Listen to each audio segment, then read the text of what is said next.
안녕하세요. 1월 15일자로 한국은행이 기준금리를 현 수준, 즉 2.5%를 유지하기로 결정을 했습니다. 지금은 금리를 올려야 환율도 잡고 할 수가 있을 텐데 일단은 여러 복합적인 사정으로 올리지도 못하고 내리지도 못하고 어떤 진퇴양난에 빠진 게 아닌가 그런 생각이 듭니다. 일단 하나씩 이렇게 살펴보면 보통 이런 보도 자료가 나오면 우리가 기사를 통해서 내용을 접하기도 하지만 결론은 금리 동결이잖아요. 근데 이런 정부에서 발표하는 정부라 뭐 정부 기관이니까 한국은행이 자료들을 보면 나름의 설명을 해줘요. 그러니까 어떤 배경에서 이렇다. 그러니까 우리가 개인 관점에서 뭐 부동산 투자를 하든 주식 투자를 하든 우리가 이런 데 관심을 가지고 지내고 있다면 금리 베팅이라는 게 위험할 수도 있잖아요. 사실은 앞으로 뭐 금리가 계속 내려갈 거야라고 생각을 하게 되면 돈을 빌리는 사람들은 쉽게 돈을 빌릴 수 있고 할 텐데 지금 상황이 금리가 당분간 내려오기가 어렵겠네. 그러면 이런 정부의 어떤 시그널을 기반으로 해서 사업 주체들은 사업 계획을 짜셔야 되는 거고 또는 뭐 대출 계획이 있는 분들 아니면 투자를 어떻게 할지 큰 그림에서 정할 때 이런 것들을 참고를 해야 돼요. 국내 사정을. 그럼 일단 지금 대략 한 2년인가요? 미국이랑 기준금리가 역전된 지가 꽤 됐죠. 꽤 됐는데 일단 표면적으로 한국은행에서 얘기한 건 이거예요. 물가는 내려오는 것 같은데 환율이 불안하고 수도권 집값하고 가계부채 리스크가 여전하니 당장 금리를 내리기가 어렵다. 이렇게 얘기하는 거죠. 그러면 금리를 올리게 되면 사실 지금 환율이 시끄럽잖아요. 금리를 올리게 되면 환율도 안정되고 수입 물가도 하락하고 뭐 물가 관리에도 유리하고 뭐 이렇게 되는데 우리 구조가 문제인 거죠. 구조가 경제 구조가 지금은 일종의 원툴인 건데 반도체만 열심히 성장 가도를 달리고 있는 그러니까 수출을 아주 하드캐리를 하고 있죠. 사실은 그러니까 반도체가 잘 가니까 아직은 뭡니까 여기서 달러를 우리가 벌어올 수 있죠. 그러니까 당장 뭐 금리를 올리거나 할 필요는 없다. 올리면 난리가 날 테니까. 근데 내리기에도 다른 쪽 상방 리스크란 말이 이 문서에 되게 많이 나오거든요. 그 상방 리스크가 생각보다 많이 올라가 버릴 수 있다는 거죠. 경제 성장률에 어떤 상방 리스크가 있다. 나는 한국은행에서는 이렇게 예상을 했는데 예상보다 더 많이 올라갈 수도 있어요. 뭐 이런 얘기를 하는 거거든요. 그러니까 반도체 섹터만 다 잘 나가는데 문제가 뭐냐 우리는 다른 데가 어렵단 말이에요. 다른 데가 건설 경기 나쁘죠. 자영업 나쁘죠. 내수 안 좋죠. 중소기업들 지금 2.5%가 기준금리니까 기업에서 대출을 할 때 회사 사정이 어려우면은 어떻게 됩니까? 대출 금리를 더 많이 줘야 되잖아요. 그러면 수익 구조에서 이자 지급 비용이 많이 발생을 하니까 중소기업은 운영을 하는 게 굉장히 어려워지고 뭔가 투자를 결정하기도 쉽지는 않은 거죠.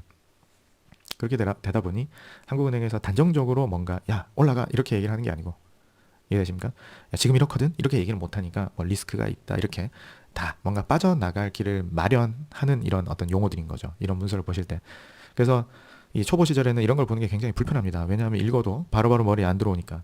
근데 연습을 하셔야 됩니다. 여러분들 투자하시려면은 방법이 없어요. 나중에 제가 미국 FMC도 쭉 한번 따라가 볼 생각인데 뭐 이것저것 한다고 저도 본업에 시간을 많이 넣다 보니까 이런 보도 자료들도 그때그때 다 따라갈 수는 없어요. 근데 이게 기준금리 같은 경우에는 유동성을 결정하는 거의 결정을 하죠. 유동성이 엄청난 영향을 미치는 요인이기 때문에 사실 알아야 돼요. 그리고 뭡니까 주담대 같은 거 가지고 계신 분들, 뭐 특히 변동금리 쓰시는 분들 이제나 저제나 뭐 기준금리가 내려가면은 내려가길 기대하고 계실 텐데 쉽지 않다. 그래서 지금 우리의 문제는 뭐냐면 국가 정책으로 뭔가가 시장에다가 딱 효과적인 뭔가가 들어오는 게 어려운 거예요. 정책이 사실은 잘 안 먹히는 상황인 거죠.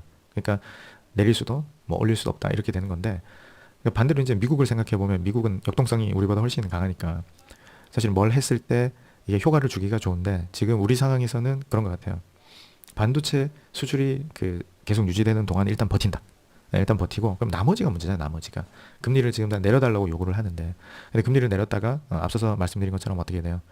부동산 가격을 자극할 수가 있고 하니 이미 수도권 대부분이 토지거래 허가제로 묶인 상태 아닙니까? 그 상태에서 금리를 내린다? 쉽지 않은 거죠. 사실은 금리를 내리려면 부동산 과열이 좀 진정이 돼야 되잖아요. 진정이 되고 뭐 토지거래 허가제 같은 것도 많이 축소가 되고 지역들이 그렇게 해서 이제 뭐 금리 한 단계 내린다라고 해도 크게 문제는 없겠네라는 판단이 서야 되는데 지금 강남 부동산들 엄청나죠. 상승 폭이 다 현금 부자들이 사고 있지 않습니까? 네, 그런 상황이니까 지금 한은은 일단은 이대로 간다. 그리고 지금 현재 총재가 몇 달 뒤면 퇴임하시죠. 그때까지는 이렇게 가는 거니까 사실은 우리는 뭘 생각해야 돼요? 환율이 내려오긴 어렵겠네. 그러면 이제 그런 거 주유소 기름값도 내려오기 어렵겠네. 소비자 물가 내려오기 어렵겠네. 그렇게 생각을 해야 돼요. 그러면 지금 이 기조가 이미 미국이 금리가 더 높기 때문에 한은에서도 여기서 더 내리는 게 지금 부담스럽다고 이야기한 거잖아요. 중기적으로. 그럼 일단 몇 달 동안 우리는 계속 버텨야 되는 거죠. 그러니까 코스피 투자하시는 분들 지수가 이미 많이 올랐잖아요. 거의 5천까지 다 왔어요. 그럼 금리를 내려주게 되면 유동성 공급을 기대해서 좀 더 지수가 올라가거나 아니면 뭔가 시장 자체가 전반적으로 올라가는 걸 기대할 수 있는데, 마찬가지 지금 여기서도 분석하는 것처럼 뭡니까, 반도체만 좋으니까 반도체 섹터만 가는 거죠. 예, 전자닉스를 가지고 코스피가 올라간 것처럼. 그럼 우리 개인 투자자 입장에서는 이 한국은행에서 이런 근거를 가지고 판단을 했다라는 걸 알게 됐으니까 여기에 맞춰서 이제 들어가셔야 되는 거죠. 만약에 뭐 건설주 투자하신다면 그건 안 좋은 거죠. 그러니까 우리가 아까 말씀드린 것처럼 반도체 원툴이다, 당분간은 답이 없다, 그렇게 보인다는 거죠. 아무쪼록 이런 문서들이 나오면 한 번씩 길게 뭐 많은 시간을 투자할 필요는 없고요. 여기 보면 문서가 2페이지밖에 안 돼요. 그래서 요 제가 노란색으로 하이라이트 해놓은 이런 부분들, 그러니까 보시면 항상 한국 언어는, 한국식 문서는 이게 뒤에 나오죠. 중요한 게 뒤에 이렇게 요약을 했다 그래야 되나, 어떤 이렇게 총평을 한 내용들을 한번 잘 읽어보시면 이렇구나, 지금 상황이, 이걸 파악하는데 좀 도움이 되시지 않을까 싶습니다. 그럼 오늘은 여기서 마치도록 하겠습니다. 수고하셨습니다.